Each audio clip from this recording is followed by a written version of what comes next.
তনি আপু আমাদের চাঁদপুরে এসেছিলেন 2 দিনের একটা মেলা নিয়ে ফ্রেশ ক্লাবে 25 জুলাই আর 26 জুলাই। 25 জুলাই ছিল শুক্রবার আর ওই দিন অনেক বৃষ্টি ছিল।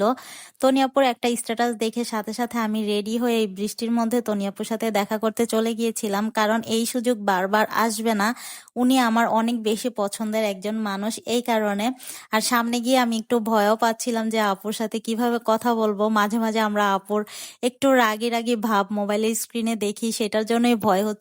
আপু সামনে থেকে এত বেশি কিউট, কি বলবো, মনে হচ্ছে আপু এখন ইন্টারে পড়ে। আর এত মিশুক ভাই, মোবাইলের স্ক্রিনে আমরা যা দেখি তার উল্টা আপু সামনাসামনি। যখন আমার মেয়েকে আপুর কোলে দিয়েছিলাম ও কিন্তু অনেক জ্বালাইছে, কিন্তু আপু একটুও বিরক্ত হয় নাই। তো যাই হোক, আজকে তনি আপুর স্টলে কিন্তু ব্যাগ ছিল, ওয়েস্টার্ন ড্রেস ছিল, তারপর শাড়ি ছিল, 3 পিস ছিল। আর ব্যাগের মধ্যে 30% ডিসকাউন্ট দেওয়া হয়েছিল। অনেকে দেখলাম বলতেছে যে ড্রেসের দাম বেশি, ব্যাগের দাম বেশি। ভাই আমার কাছে মনে হয়েছে যে কোয়ালিটি অনুযায়ী ড্রেস আর ব্যাগের দাম ঠিকই আছে। আমরা যাওয়ার 5 মিনিটের মধ্যে আপু কিন্তু ওইখান থেকে বের হয়ে গেছে। আমার ভাগ্যটা ভালো ছিল যে আপুর সাথে সরাসরি দেখা করতে পারছি। আর একটু দেরি হলে বা জ্যাম পড়লে আর আপুর সাথে আমার দেখা করা হতো না ওই দিন।